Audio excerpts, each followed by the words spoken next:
There are two rules that I follow in life. One, if a stranger asks you to come inside his van for free candy, you do it immediately, no questions asked.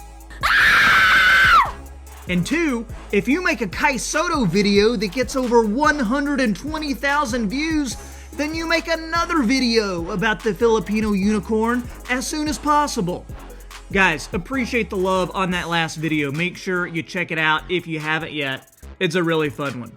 Thanks for stopping by the channel today. My name is Troy, and I make NBA videos like this all the time about anything and everything basketball.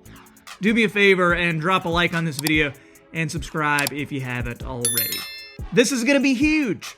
With all the buzz about Soto's recent Summer League performance with the Orlando Magic, it got me thinking, what does his NBA future realistically look like?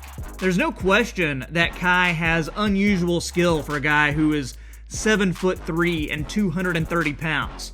The way he's able to block shots and see over defenders to find the open man and make the right pass is a thing of beauty. But the biggest criticism from the Soto haters is that his body language and lack of aggressiveness on the court is concerning. Fortunately, though, that's something that can be fixed, but it's going to take commitment from Kai and him going to a team that's committed to working with him. So is there a better team for him to go to in the NBA than the Golden State Warriors? Kai's style of play complements the Warriors' playbook so well. He is a versatile big man who can score down below, knock down threes, and drive hard to the basket, while also being, as I mentioned earlier, a tenacious rim protector and shot blocker. I think Kai is best suited for an offense that operates in the half court, and when the Warriors are in full harmony and synergy, their half court offense can be some of the most beautiful basketball out there. The willingness of every player on the floor to move, relocate to a different spot, or cut is infectious. And when it results in a made bucket, the morale and spirit can rise to monumental levels. And that transfers over to the other end through a willingness to play great defense. Add to that, the Warriors have a need for big men on their roster. Right now, the only centers on the team are Kevon Looney and rookie Trayce Jackson-Davis. Kai could be primed to be the developmental center every team needs.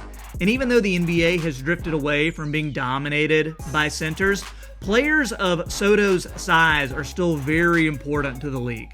I mean, I would love for Kai to get his reps in with the Warriors G League team and then be ready to contribute to their main roster and get some real NBA action when injuries necessitate it or they feel like he's ready.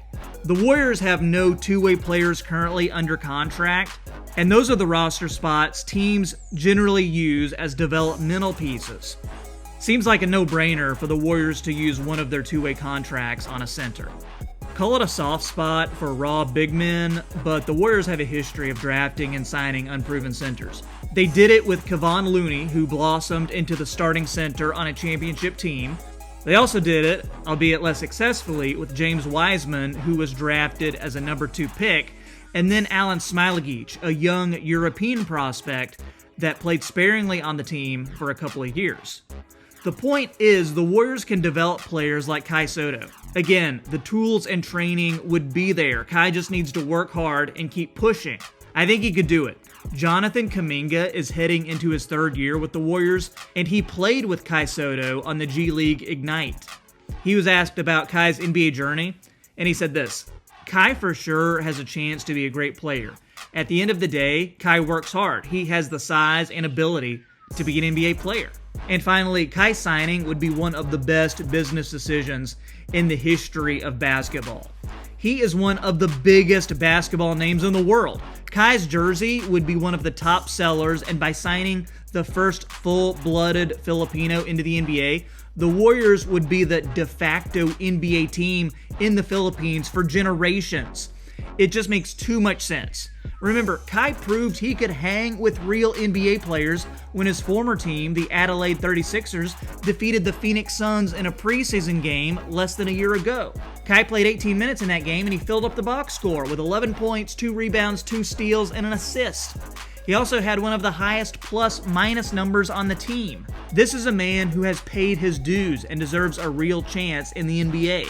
I need you guys to tell me in the comments if you think the Warriors should sign Soto.